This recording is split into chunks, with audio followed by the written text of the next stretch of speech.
Mestli Negnemi, el camino de la luna.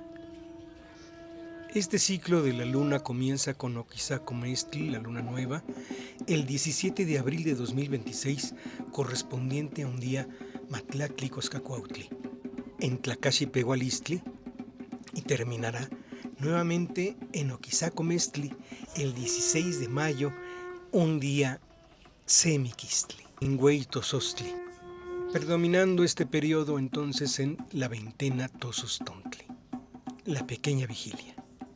Mestli la luna visitará a Tlahuizcalpantecutli, Venus, el 26 de abril a las 2:49, mientras que pasará muy cerca de Tianquistli, las Pléyades, ese mismo día a las 10:28.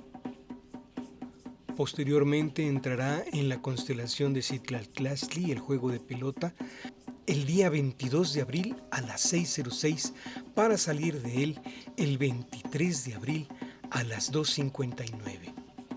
Ese mismo día 22 de abril será su encuentro con Hueytzitzimictlali, Júpiter, a las 10:06.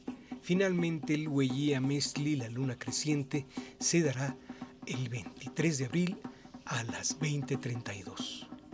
Es en este periodo que coinciden dentro del juego de pelota tanto Hueytzitzimictlali y Júpiter en su retorno ya a la salida del Citlaltlaxtli, cuando pasa una luna creciente muy cerca de él.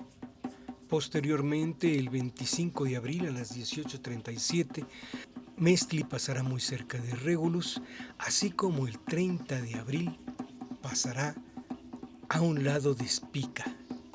La luna llena será el 1 de mayo a las 11:23.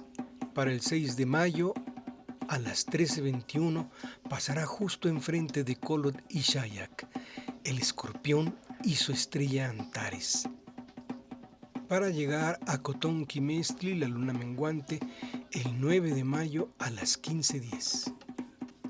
Finalmente, ya para llegar a Oquisaco Mestli, la luna nueva, el 16 de mayo, días antes, estará visitando a Coscatecutli Saturno el 13 de mayo, a Chichilhuitzin Marte el 14 de mayo y Mercurio Painali estará en conjunción con el Sol hasta el 17 de mayo.